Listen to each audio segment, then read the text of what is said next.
Olhe quem que a professora trouxe, mais um amigo para nós. Vamos conhecer ele, o senhor João Calvino. Quem foi ele? Humanista, teólogo, pastor, pregador, professor e escritor francês. Estudou gramática, filosofia, retórica, lógica, aritmética, geometria, astronomia e música. Ufa! Estudou bastante, né? Lembra que lá nas universidades eles estudavam de tudo um pouco? Leonardo da Vinci, por exemplo, era pintor, escritor, cientista. Eles não tinham só uma especialidade, eles estudavam todas as disciplinas. E João Calvino também. Vamos conhecer um pouquinho mais dele? Por sua família ser devota ao cristianismo, João Calvino recebeu uma severa educação religiosa. Além do estudo das humanidades, dedicou-se ao estudo das leis, as escrituras sagradas e das leis humanas. A parte do direito ele também estudou bastante. Todo esse repertório trouxe a ele conceitos que, mais tarde, foram primordiais para desenvolver os seus projetos. Isso é muito importante, vocês vão ver lá na frente. Olha que bacana! A professora trouxe também uma imagem. Vamos ver o que é? Aderiu ao movimento luterano. Então, quer dizer que no começo ele gostou e aceitou as ideias de Martinho Lutero. Claro, ele foi perseguido também, né? Considerado herege pela Igreja Católica Francesa. Aí o que aconteceu? O que acontecia quando se era excomungado? Fogueira. Lembra que nós mostramos os primeiros reformadores na aula passada? Então, com medo de acabar na fogueira, o que João Calvino fez?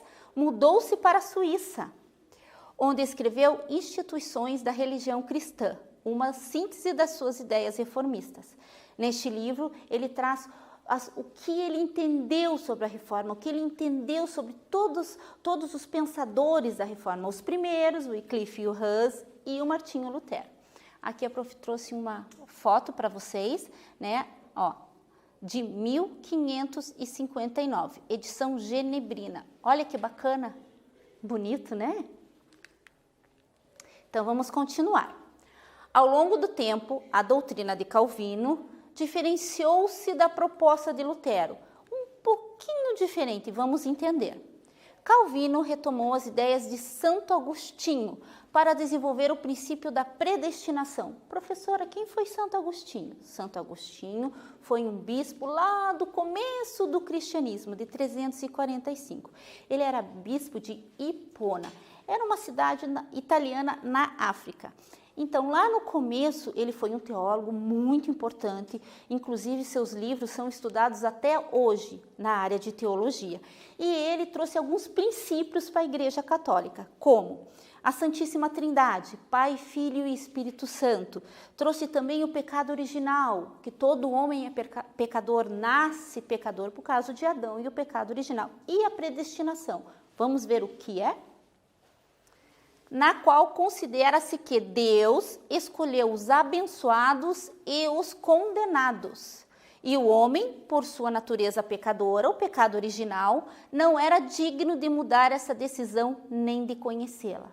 O que isso quer dizer, professora? Que antes de nascer, Deus já escolhe quem serão os predestinados à salvação e os predestinados à sorte. Nós não escolhemos, é Deus que escolhe. Isso ele acreditava, o João Calvino e os calvinistas. Olhe lá. Para não viver angustiado, imagine a angústia. Imagine o desespero de você não saber a sua vida inteira se você vai ser salvo ou vai morrer, né? Então, para que eles não vivessem angustiados a vida inteira e na dúvida, né, o crente deveria buscar sinais da graça divina. Então, quanto mais bênçãos e mais graças você recebesse de Deus, quer dizer que você estava no caminho certo, o caminho da fila dos que foram salvados. Perseverar na sua fé, manter uma vida de virtudes e obediência a Deus, sempre muito obediente a Deus. Calvino via os bens materiais adquiridos pelo homem como uma prova de bondade de Deus. Então, seus seguidores passaram a interpretar a riqueza como um sinal da graça divina. Isso já veio como uma transformação da Idade Média para a Idade Moderna, né? Os bens materiais não eram mais pecado. E os calvinistas acreditavam que quanto mais você prosperasse, mais graça de Deus havia na sua vida. Então, isso significava que você estava sendo abençoado e que estava na fila dos predestinados à salvação. Calvino foi acusado de herege, como a gente já sabe, pelos católicos franceses. Então, deixou a França e refugiou-se em Genebra, na Suíça, onde encontrou pessoas abertas às suas ideias. Olha só, em alguns países, os calvinistas tinham nomes e nomenclaturas diferentes. Vamos conhecer? O calvinismo se difundiu rapidamente pela Europa, com características e nomenclaturas próprias para cada país. Huguenotes na França, puritanos na Inglaterra e presbiterianos na Escócia. Então, vamos estudar agora o que aconteceu lá na Inglaterra? Vamos lá. Na Inglaterra, o movimento reformista foi conduzido pelo rei Henrique VIII. Não foi um estudioso dessa vez, não foi um teólogo dessa vez foi a monarquia, o próprio rei. E ele teve vários motivos. Vamos ver? Acabar com a interferência do Papa nos assuntos do reino. Isso já vinha das outras doutrinas, né? Como a Igreja Católica era muito poderosa, a Igreja de Roma, ela comandava e mandava em toda a Europa. E nenhum rei, nenhum monarca, nenhum imperador gostava do Papa dando piteco lá nas leis deles, né? Então, ele não gostava, o Henrique não gostava dessa interferência, não. Qual outro motivo? Desvencilhar-se dos altos impostos da igreja, também igual às outras doutrinas. Os impostos, as taxas eram muito caras. Então, esse dinheiro saía do país, saía da Inglaterra e ia para a igreja de Roma, onde acontecia o luxo e ostentação do alto clero, que nós já estudamos. E o rei, que todo o dinheiro dele, ou grande parte do dinheiro ia para lá, ele, claro, ficava com pouco, também não gostava. E um fato novo, divorciar-se de sua esposa Catarina de Aragão, filha dos reis da Espanha. O que acontece? Nessa época existiam as monarquias, né? Nós vamos estudar as próximas aulas sobre as monarquias absolutistas.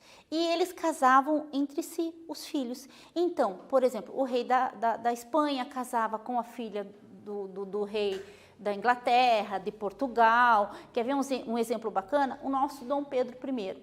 Nosso Dom Pedro I, como príncipe, casou com uma princesa austríaca, né? Então, eles casavam entre eles para quê? Para que as monarquias continuassem fortes e se acontecesse alguma coisa na Inglaterra, invadissem a Inglaterra, ele pedia ajuda para a Espanha, né? Onde a sua esposa, né, continuava sendo princesa. Então, o que acontecia? O rei da Espanha, claro que ia ajudar a sua filha, mandava soldados para ajudar. Isso é um exemplo que a professora está dando. Então, eles se fortaleciam e se protegiam. Mas o que aconteceu? Ao ter seu pedido de divórcio negado pelo Papa, que era o Papa Clemente VII, né, não, a Igreja Católica casou para sempre, até que a morte os separe. Henrique VIII, que não queria interferência do Papa dentro da Inglaterra, ele já estava indignado, né? Rompeu com a Igreja Católica, com a Igreja de Roma, em 1531. Divorciou-se, sim, da Catarina de Aragão e casou-se com Ana Bolena, que era uma dama da corte. Nem princesa ela era. Imagine a confusão. Olhe lá, olha que bonito que a prof trouxe para vocês. Esse é o nosso Henrique VIII. Olha lá, uma pintura de 1537.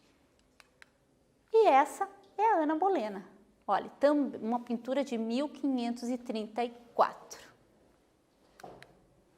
Continuando, ao saber do ato, né, do divórcio e do casamento novo, o Papa Clemente VII anulou o casamento e o excomungou. Ele anulou o casamento com a Ana Bolena e ainda excomungou o rei. Olha a ousadia do Papa, excomungar um rei. O rei, então, convenceu os nobres que era perigoso ter um Papa como chefe de Estado estrangeiro. Claro, ele era de fora, mandando no seu país. O que o Henrique fez? Vou conversar com os nobres e convencê-los de que daqui a pouco o Papa já está mandando guilhotinar ou para fogueira todo mundo. interferindo nos assuntos internos do país. O que aconteceu? Já existia o parlamento na Inglaterra, né, como existe até hoje. O parlamento inglês apoiou o rei e então aprovou o ato de supremacia em 1534. Vamos descobrir o que é o ato de supremacia? Olha lá, que bacana! Isso acontece até hoje. Declara o rei o novo chefe da igreja da Inglaterra, chamada então de Igreja Anglicana.